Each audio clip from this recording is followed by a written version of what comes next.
সিলেটে গোপাল টিলার মাটি অবৈধভাবে কেটে নিচ্ছে প্রভাবশালীরা। নতুন মন্দির নির্মাণের অজুহাতে এরই মধ্যে কেটে ফেলা হয়েছে চূড়ার বড় বড় গাছ। পরিবেশ অধিদপ্তর, জেলা প্রশাসন কিংবা বন বিভাগ কারোরই অনুমতির তোয়াক্কা করছে না গোপাল জিওর আখড়া কমিটি। এদিকে ঘটনার খবরে স্থানীয় প্রশাসন স্থিতাবস্থা জারি করেছে। শ্যামানন্দ শ্যামলের তোলা ছবিতে আব্দুল আলিম শাহর প্রতিবেদন। 2012 সালে সিলেটের ঐতিহ্যবাহী গোপাল টিলার ভূমি আত্মসাৎ কেলেঙ্কারির পর এবার বেআইনিভাবে গোপাল টিলার পাহাড় নিশ্চিহ্ন করার পায়তারা করছে প্রভাবশালীরা। শ্রী শ্রী গোপাল জিউর আখড়ার পুরাতন মন্দির ভবন ও অন্যান্য স্থাপনা ভেঙে পাহাড় চূড়ার মাটি কাটা হচ্ছে অপরিকল্পিতভাবে। যদিও আখড়া কমিটির দাবি পরিবেশ অধিদপ্তরের অনুমতি আছে। প্রত্যেকবারও গোপাল টিলা দেখবার লুট হয়, গাছপালা এই জায়গা জমিন জব্দ। অনুমতি নিয়ে আমরা এখানে কাজ আরম্ভ করেছি, অর্থাৎ 4 ফুট মাটিটা ড্রেসিং করা।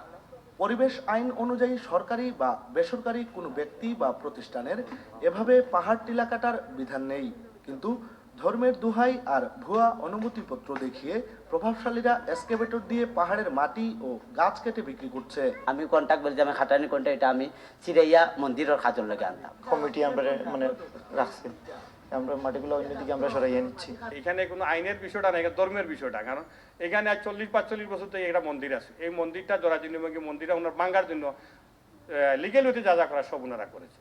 তবে এই পাহাড় কাটার উপর স্থিতাবস্থা জারি সহ আইনানুগ ব্যবস্থা নেওয়ার কথাও জানিয়েছেন স্থানীয় প্রশাসন ও পরিবেশ অধিদপ্তর। পরিবেশ অধিদপ্তরের পূর্বানুমতি ব্যতীত কেহ কোনো পাহাড় বা টিলা ড্রেসিং, রেজিং বা কাটিং কোনো কিছুই করতে পারবে না, কিন্তু তাদের কাছে কোনো ধরনের কোনো অনুমতি নাই। আমি এখানে সবকিছু আমার স্টপ করে যেতে বললাম।